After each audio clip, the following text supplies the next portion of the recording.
Hi hello అండి అందరికీ. ఈరోజు బ్రింగ్రాజ్ ప్లాంట్ గురించి తెలుసుకుందాం. యాక్చువల్గా ఈ ప్లాంట్ బ్రింగ్రాజ్ అని నాకే తెలీదు. తర్వాత సెర్చ్ చేసిన తర్వాత ఇది బ్రింగ్రాజ్ ప్లాంట్ అని తెలిసిన తర్వాత ఇంకోరుకుంటాను. I'm so happy. అందుకని దీన్ని హార్వెస్ట్ చేసేద్దాము. హార్వెస్ట్ అంటే సీడ్స్ని, డ్రై అయిన సీడ్స్ని అంతా కలెక్ట్ చేసి పెట్టుకుందామని డిసైడ్ అయ్యానండి. ఎందుకంటే నెక్స్ట్ ఇయర్కి యూజ్ అవుతాయి కదా, మినీ ప్లాంట్స్ చేసుకోవచ్చు. సీడ్స్ని సేవ్ చేసుకుంటే మనకి ఎవ్రీ ఇయర్ ఉంటాయి మినీ అని. ఎందుకంటే ఇంత మంచి మొక్క, దీని ఆకులు మనకి చాలా హెల్ప్ అవుతాయి. ఎందుకంటే వైట్ హెయిర్ని బ్లాక్ చేయడంలో ఇది చాలా బాగా పనిచేస్తుంది అనమాట. ఇమ్మీడియట్ రియాక్షన్ ఉంటుంది. కాబట్టి ఈ సీడ్స్ అన్నీ సేవ్ చేసుకోవాలి. ఈ ఆకులన్నీ మనము తీసుకొని డ్రై చేసుకొని పౌడర్ చేసుకొని మనము హెన్నాలో మిక్స్ చేసి పెట్టుకున్నా బాగుంటుంది.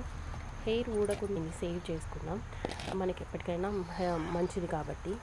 అందుకని నెక్స్ట్ ఇయర్ కల్లా నేను బోల్డ్ మొక్కలు వేసుకొని బ్రింగ్రాజ్ ప్లాంట్ పెద్ద వనం చేయాలని అనుకుంటున్నాను. అది ఎంతవరకు సక్సెస్ అవుతుందో తెలియదు, కానీ ట్రై మాత్రం చేయొచ్చు కదా. అందుకోసం ఈ ప్లాంట్కి వచ్చేసరికి నేను ఇది గడ్డే కదా అని మనం పీకేస్తాం ప్రతిదీ. గార్డెన్లో మనకి తెలియనిది ఏదొచ్చినా తీసేస్తూ ఉంటాం కదా.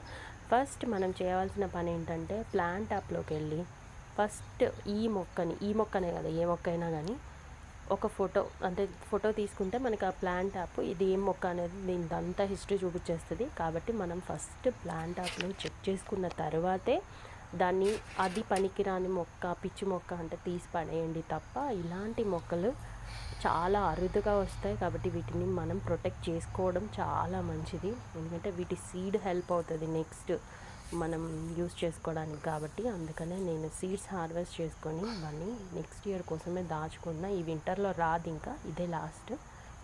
నెక్స్ట్ దీన్ని మనం సేవ్ చేసుకుంటాం. మీకు ఎవరికైనా సీడ్స్ కావాలంటే ప్లీజ్ మెసేజ్ చేయండి. మీకు సీడ్స్ కావాలన్నా, మినీ ప్లాంట్స్ కావాలన్నా, ఏం కావాలన్నా ప్లీజ్ నాకు మెసేజ్ చేయండి. నేను మీకు సీడ్స్ షేర్ చేస్తాను, ప్లాంట్స్ కూడా షేర్ చేస్తాను, ఈ విషయంలో హెల్ప్ చేస్తాను. నా వీడియో కనుక మీకు నచ్చి ఉంటే ప్లీజ్ లైక్, షేర్, సబ్స్క్రైబ్ అండి. ఇలాంటి మొక్కల గురించి, బోల్డ్ మొక్కల గురించి మనం ఫ్యూచర్లో మాట్లాడుకుందాం. నేను ఇంకా ఎన్నో మొక్కల గురించి మీకు చెప్తాను టిప్స్. ఇది మీకు హెల్ప్ అవుతుంది అనుకుంటున్నాను. Thank you so much. Bye.